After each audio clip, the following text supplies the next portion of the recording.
understanding a rights issue.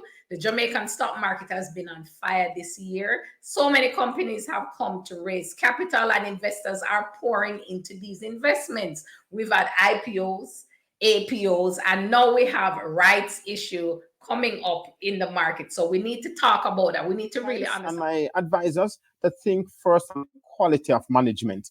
It has an impressive board. It has an initial investor, Sagicor, which has really been there.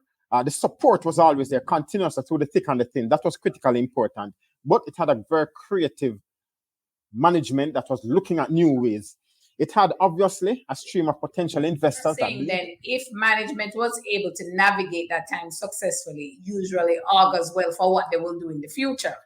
Especially as the economy improves and other macroeconomic variable is conducive to economic growth. Yes. Right? Effectively, fully about 95%, 90% going towards the acquisition of Visual Vibe, right? The remainder is around fees.